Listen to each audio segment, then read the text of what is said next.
আগের ব্লগে দেখাইছি আমার দেবরকে বার্থডে ট্রিট দেওয়া। তো ওকে বার্থডে ট্রিট দিয়ে আমরা চলে আসি এই যে মিরপুর ১ নাম্বার অ্যারিস্টোকেটে। যখনই আমার হাজব্যান্ডের অফ ডে থাকে তখনই মেয়েকে নিয়ে চলে যাই আমরা এই জায়গাটায়। এই জায়গাটা বাচ্চাদের জন্য অনেক সেফ আর অনেক অপশন থাকে, অনেক কালারফুল, বাচ্চারা অনেক পছন্দ করে। তো আমার মেয়ের যখন ১ বছর তখন থেকেই আমরা এখানে যাই, অনেকবার যাওয়া হইছে। এখানে বাচ্চাদের সাথে সাথে বড়দের জন্য ২-১টা রাইড আছে। আমার মেয়ে প্রত্যেকটা বেবি রাইডই উঠছে। কিন্তু আজকে আমরা কোনো রাইডে যাব না। আজকে আমরা সরাসরি এই বেবি জোনটাতে ঢুকবো। কারণ এই বেবি জোনটাতে বাচ্চারা অনেক কিছু খেলতে পারে। আর বাচ্চাদের টিকিট ২০০ করে, আর গার্ডিয়ানের ৫০ টাকা করে টিকিট। আর তারা টাইম লিমিট দিয়ে দেয় ১ ঘন্টার। আর এইখানে ছোটদের সাথে সাথে বড়দেরও কিছু ২-১টা রাইড আছে। তো বড়রাও উঠতে পারে। আর যেহেতু আমার মেয়ে একদম ছোট, তো ওকে নিয়ে আমরা ওই জোনটাতেই খেলা করি বেশি। আমার মনে হয় যাদের একদম ছোট বেবি আছে তাদেরকে বাইরে কোথাও না নিয়ে গিয়ে এই জায়গাটায় নিয়ে আসা অনেক ভালো, কারণ এই জায়গাটা একদম পলিউশন ফ্রি। আর most of the rides are for kids. So কিডসদের জন্য রাইডগুলো একদমই সেফ। আর আপনারা চাইলে একটা প্যাকেজ নিতে পারেন। প্যাকেজে একসাথে অনেকগুলো রাইড ইনভলভ থাকে। তো আমরা যেহেতু প্যাকেজ নিতেছি না, আমাদের হাতে আছে টাইমও কম, আমরা শুধু আসছি ওই প্লে জোনটার ভিতরে ঢুকতে, যেটা আমার মেয়ের ফেভারিট। আর এখানে আসলে আমার হাজব্যান্ড এই যে এই মাসাজ চেয়ারের সার্ভিসটা নেয়, এই সার্ভিসটা অনেক রিল্যাক্স করে শরীরটাকে। আর আমরা দুজনে এখানে ওয়েট করতেছিলাম মা মেয়ে। তো তারপর আমরা চলে যাই এই যে আমার মেয়ের ফেভারিট জোনে। আমার মেয়ে এখানে আসলে বল দেখলে একদম পাগল হয়ে যায়, ও কি করবে না করবে দিশা পায় না। তো এই মাথা থেকে ওই মাথা ইচ্ছা মতো ছোটাছুটি করতেছিল, আর আমি ওকে একদম ছেড়ে দিই। তবে এই জায়গাটায় একটা জিনিস আমার একদমই ভালো লাগে না, কারণ এই জোনটার ভিতরে একজন দায়িত্বরত স্টাফ থাকে। তাকে দায়িত্ব দেওয়া হয়েছে যেন একটা বাচ্চার সাথে আর একটা বাচ্চা টক্কর না লাগে বা ব্যথা না পায়। বাট ওরা হচ্ছে একদমই গা ঢিলা দিয়ে বসে থাকে। ইনফ্যাক্ট আপনাকে ভিতরেও যেতে দিবে না, তারাও আপনার বাচ্চাকে খেয়াল রাখবে না। তো আমরা এখানে তাকে অবজার্ভ করতেছিলাম। আর যেহেতু এখানে ৯-১০ বছরের বেবিরাও যায়, তো ওই বেবিদের থেকে এই ছোট বেবিগুলাকে একটু সেপারেট রাখা তাদের দায়িত্ব। যে সেক্ষেত্রে আমি কর্তৃপক্ষের দৃষ্টি আকর্ষণ করব যেন তারা তাদের স্টাফগুলোকে আর একটু অ্যালার্ট করে দেয়। আর গার্ডিয়ানরা অবশ্যই অ্যালার্ট থাকে, কারণ নিজের বাচ্চার সেফটি সবার আগে।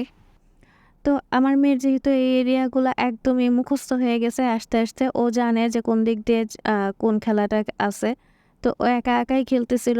আমি শুধু ওর পিছে পিছে ছিলাম। আর যদি কেউ চান এই প্লে জোনটা সম্পর্কে আমি আরও ডিটেলসে ব্লগ করি, তো অবশ্যই আমাকে কমেন্ট করে জানাবেন। আর প্লিজ প্লিজ প্লিজ যারা এখনও আমাদের ইউটিউব চ্যানেল সাহেব বিবি সাবস্ক্রাইব করেন না, একটু সাবস্ক্রাইব করে দিয়েন। আর আমাদের ফেসবুক পেজ সাহেব বিবি অবশ্যই একটু লাইক ফলো করে দিন। আমার চেষ্টা থাকবে আরও ভালো ভালো কিছু ব্লগ আপনাদের সামনে নিয়ে আসার। বাবু এই পাশ থেকে ওই পাশে ছুটোছুটি করতেছিল, আর আমরা এই ফাঁকে টুকটাক কিছু ভিডিও করে নিছি। এই প্লে জোনটার ভিতরে স্লাইডারের মাসাল্লাহ কোনো কমতিই ছিল না। এত বেশি স্লাইডার ছিল যে আমার মেয়ে সারাদিন খালি স্লাইডে উঠছে আর পড়ছে। আর আমরা দুজনেই চেষ্টা করি বাচ্চাকে যথেষ্ট পরিমাণ সময় দেওয়ার। বাবুর যেই জায়গাটা পছন্দ, যে খেলাটা পছন্দ, আমরা সেই কাজটাই করতে ট্রাই করি। আর এই শহরের জীবনে বাচ্চাদের খেলাধুলার জায়গার যেহেতু অভাব, তো এইরকম একটা বেটার অপশন পাইলে অবশ্যই বাচ্চাকে নিয়ে যাওয়া উচিত আমি মনে করি। বাচ্চারা এতে প্রফুল্ল থাকে, আর যেটা বাচ্চাদের মেধা বিকাশে অনেক হেল্প করে।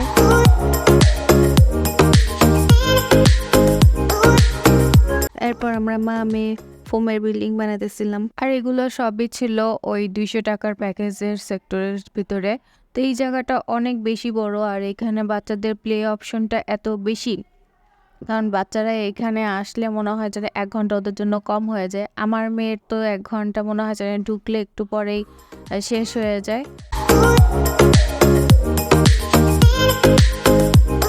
আর এই যে এই গাড়িটাতে আমার মেয়ে শুরু থেকে উঠতে চেয়েছে, ঢোকার পর থেকে ওর এই গাড়িটার দিকে নজর। ফাইনালি সবার লাস্টের দিকে ওকে নিয়ে এই গাড়িটার ভিতরে উঠছি, কিন্তু গাড়িটাতে উঠে আমার নিজেরই মাথা ঘুরছে, কিন্তু আমার মেয়ের যেন আরও থাকতে মন চাইছে। ও নামবে না, ও কান্নাকাটি শুরু করে দিছে। তারপর ওর কান্না থামানোর জন্য আমি আবার এই যে এই রাইডটার ভিতরে একটু বসাই। তারপর ও খেলাধুলা করে, তারপর আমরা চলে আসি, কারণ অনেকক্ষণ হয়ে গেছে। আর খেলাধুলা করতে করতে আমাদের ক্ষুধা লেগে যায়, আর এখান থেকে আমরা তাড়াতাড়ি বাইর হই। আর সামনেই যেহেতু ছিল ফুড কোর্টটা, এখান থেকে বের হলে সরাসরি ফুড কোর্ট। তো ফুড কোর্টে বসি, ফুড কোর্টে বসে হালকা পাতলা নাস্তা পানি খাই।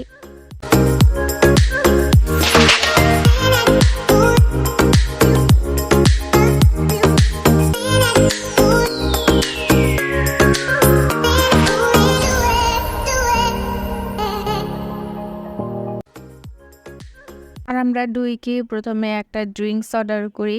তো আমার হাজব্যান্ড এই কোকটা নেয়, কিন্তু আমি কোন খুশির ঠেলায় যে একটা স্মুথি অর্ডার করছিলাম। এই স্মুথিটা যে এত বড়, এই স্মুথিটার দাম ছিল 250 টাকা, কিন্তু 250 টাকা মনে করে আমি মনে করছি হয়তো বা এটা ছোটোখাটো কিছু একটা দিবে, কিন্তু এটা 3 জনের পরিমাণের আছে। আমি খাই শেষ করতে পারতেছিলাম না। বাট এই ম্যাঙ্গো স্মুথিটা অনেক মজারও ছিল। আর এই যে এন্ড অফ দ্য ডে বাপ মেয়ের ভালোবাসা, এই মুহূর্তটা আমি আসলে ক্যাপচার না করে পারতেছিলাম না। সারাদিন খেলাধুলা করে আমার মেয়ে অনেক টায়ার্ড, আর এটা হলো ওর বেস্ট রিল্যাক্সের এরিয়া। তো যেটা হয়েছে, আমরা আজকে সারাদিনে অনেক বেশি ব্যস্ত ছিলাম, ট্রিট দেওয়া থেকে শুরু করে খেলাধুলা, খাওয়া দাওয়া। এখন বাসায় ফিরে যাওয়ার পালা। আর যারা এখন আমাদের ইউটিউব চ্যানেলটা সাবস্ক্রাইব করে নেয়, ফেসবুক পেজটা লাইক করে নেয়, একটু সাবস্ক্রাইব লাইক করে দিন। আল্লাহ হাফেজ।